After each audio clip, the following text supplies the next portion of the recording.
So here we are at Cafe Palazzo, and we're with Danuta and Marjana. Hello, how do we do?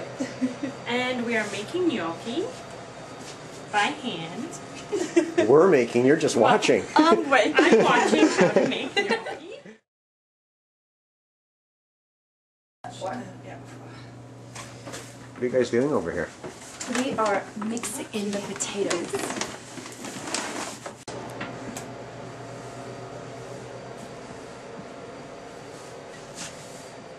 So we're mixing up the mixture of potatoes, eggs, flour, a little bit of secret spice, and some love. Yeah, of course.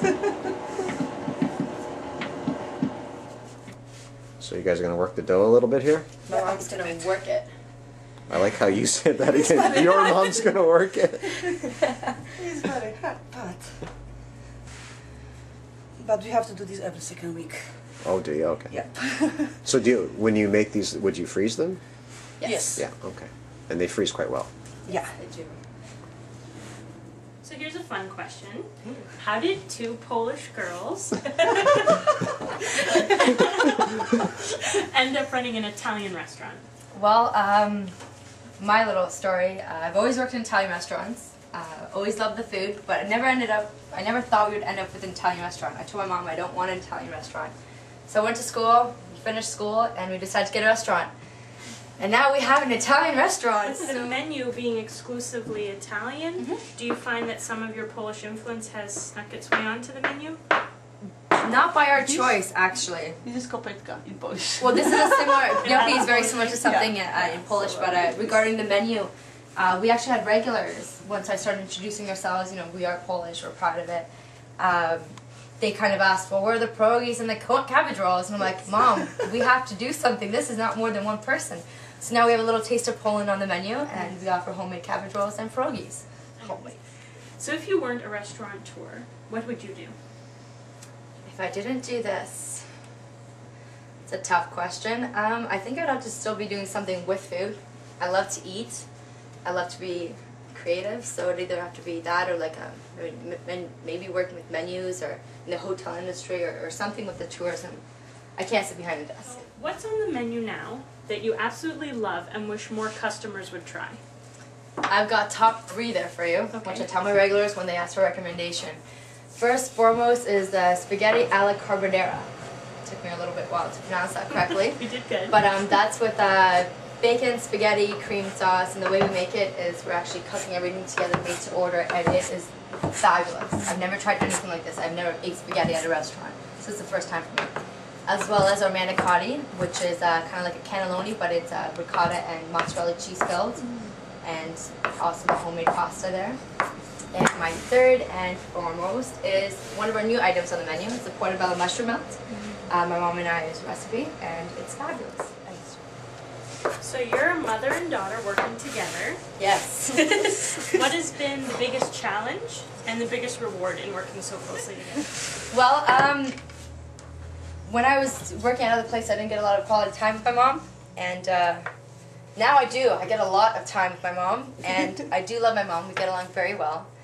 And the hardest part is seeing eye to eye on some things, because she's older European fashion, and I'm like the modern European fashion. So it's kind of hard to kind of be on the same page at some things. For example, presentation, or, you know, she wants to do perfectly everything. I'm like, oh, we don't need that much, you know, just kind of cut back a little bit. But no, and then it goes on back and forth, but at the very end we do come up with a decision.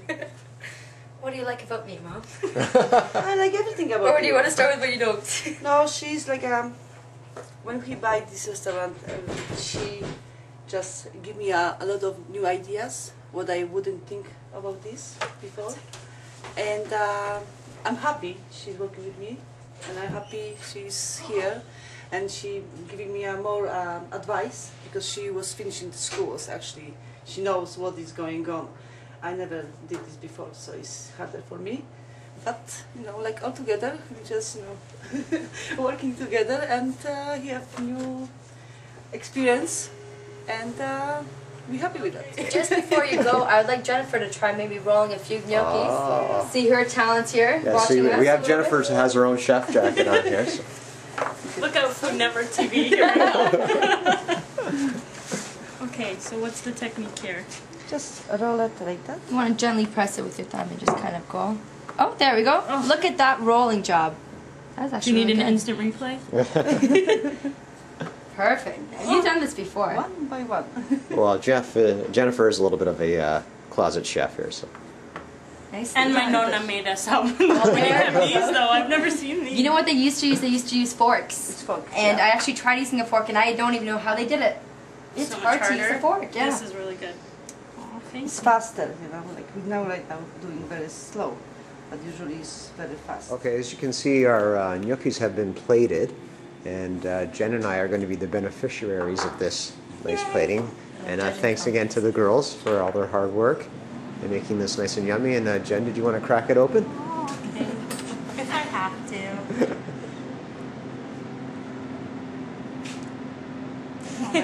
You have hands of an angel.